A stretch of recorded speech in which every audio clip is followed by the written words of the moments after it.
ઉનાવા માર્કેટયાર્ડમાં આજે કપાસના ભાવમાં વધારો નોંધાયો। આ ઉપરાંત એરંડાની આવકમાં આજરોજ ઉનાવામાં 10 ગણો વધારો નોંધાયો।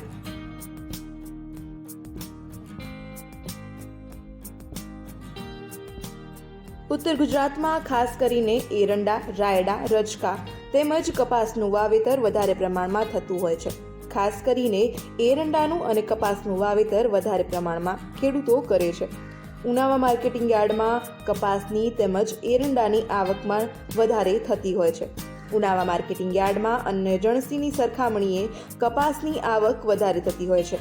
ઉનાવા માર્કેટિંગ યાર્ડમાં આજે 10 ગાડી કપાસની આવક નોંધાઈ હતી। યાર્ડમાં કપાસની આવકમાં સામાન્ય ઘટાડો નોંધાયો હતો, પરંતુ આ ઉપરાંત તેના ભાવમાં આજરોજ વધારો નોંધાયો છે।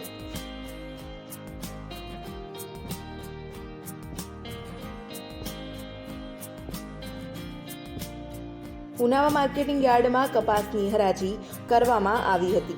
ખેડૂતો આજે 4750 મણ કપાસની આવક લઈને યાર્ડમાં આવ્યા હતા।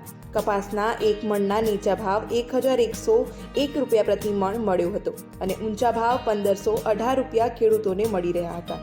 જોકે ગઈકાલની સરખામણીએ કપાસના ભાવમાં 20 રૂપિયાનો વધારો થયો હતો।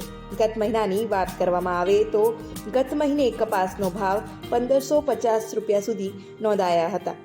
ઉનાવા માર્કેટયાર્ડમાં ઉત્તર ગુજરાતની સૌથી વધારે કપાસ અને તમાકુની આવક નોંધાતી હોય છે। આ ઉપરાંત યાર્ડમાં એરંડા, રાયડો અને રચકાની આવક નોંધાય છે અને તેની હરાજી કરવામાં આવે છે। રોજની હજારો બોરીની સરેરાશ આવક નોંધાતી હોય છે। માર્કેટયાર્ડમાં એરંડાની 1094 બોરીની આવક આજે નોંધાઈ હતી। એરંડાની આવકમાં 10 ગણો વધારો આજ રોજ નોંધાયો છે, જેના નીચા ભાવ 1278 રૂપિયા પ્રતિ મણ અને ઊંચા ભાવ 1289 રૂપિયા પ્રતિ મણ નોંધાયો છે। આજે તેની આવકમાં 10 ગણો વધારો જોવા મળ્યો છે।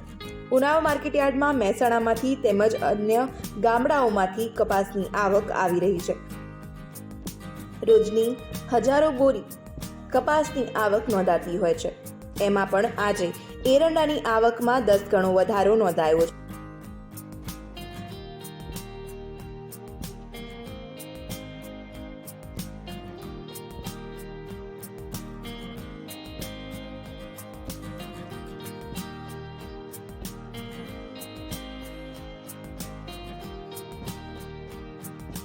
આમ આજે ઉનાવા માર્કેટયાર્ડમાં એરંડા અને કપાસની આવક જોવા મળી હતી, જેમાં એરંડાની આવકમાં આજે વધારો નોંધાયો છે।